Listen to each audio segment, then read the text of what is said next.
In today's video, we are going to be talking about the overhead and how to improve your overhead smash.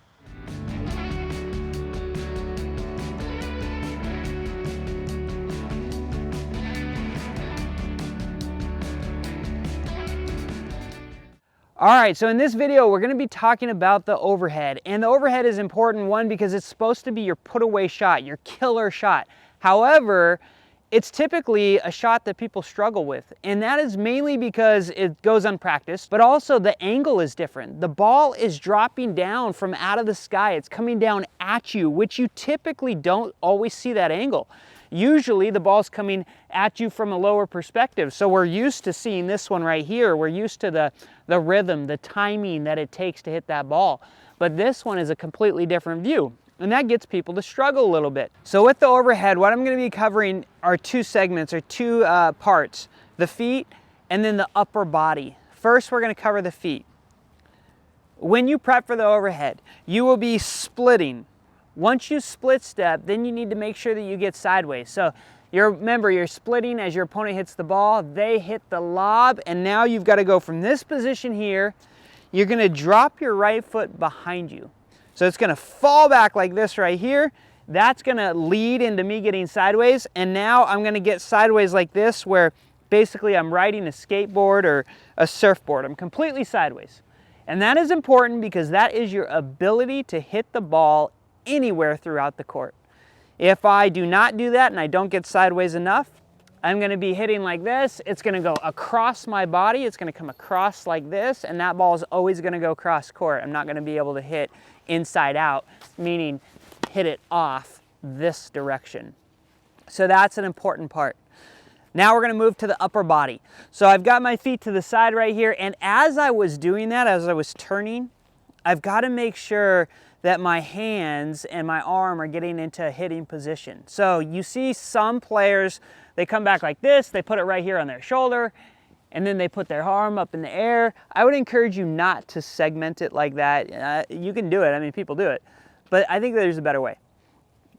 I think that if you get in here like this, and you get your ready position going, and you draw your feet to the side like we talked about, you could make this as one unit, just one fell swoop straight up like this.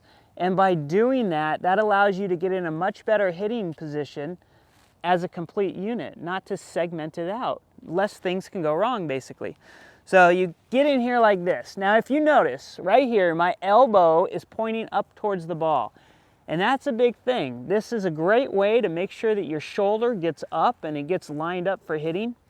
Once I get to this position here, I need to then stretch everything out. And as I stretch everything out, a couple things that you want to look for.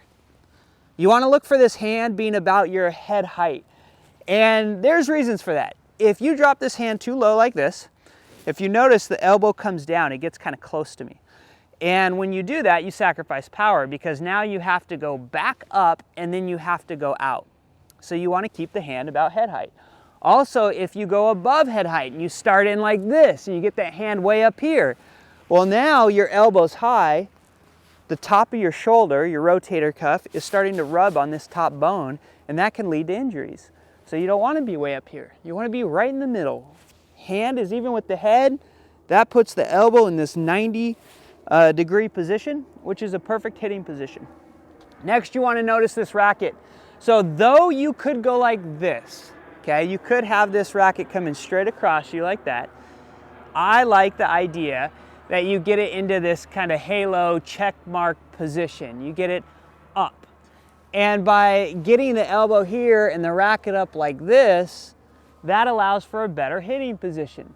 So now this is all set up and ready to go. Then the left arm.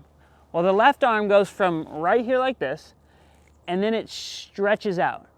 Now, as it starts to stretch out, I've got to make sure that I'm bringing it up back further. So I want this left arm as high as I can get it. That's the best technique.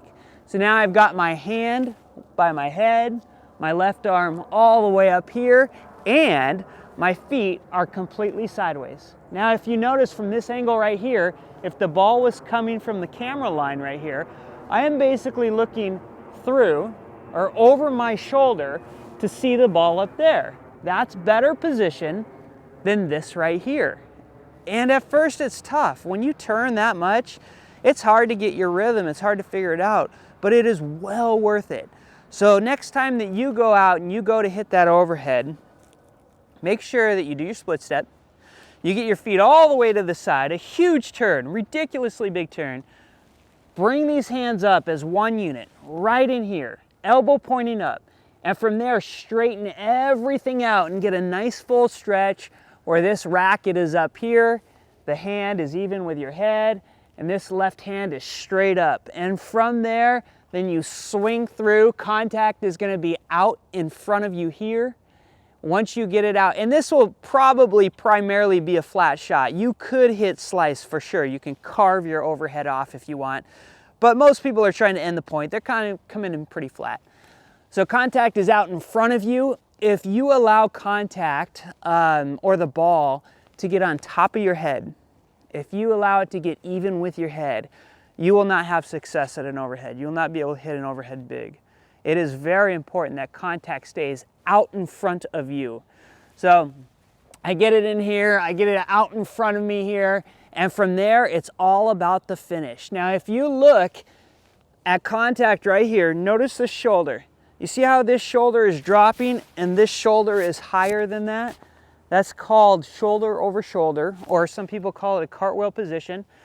That is a good successful overhead where you're dropping like this. You do not want to be hitting an overhead where you're turning this way to hit an overhead, okay? Though you could do that, it is not nearly as effective, and this goes for the serve as well, as if I come in here like this, I drop down and allow this arm to come up. And then once I do that, now I'm gonna come into my finish. I wanna be finishing somewhere off this left hip. And not only that, if you're putting power on this ball and you've kept it out in front of you, you're probably stepping through the ball a little bit. So you're probably coming in like this, and as you hit, you're gonna step out like that. That's gonna allow your power to go through the ball. The finish is, like I said, just right off this left hip. So those are the main principles for hitting an overhead that is successful and great. You gotta get out there, you gotta practice it a lot. Like I said, some of that is gonna be uncomfortable at first, but if you keep at it, you're gonna figure it out, and for that, you'll have a better overhead. So I hope you guys enjoyed this video. Make sure that you hit that like button, subscribe to our channel if you're watching this, and I'll see you again next week.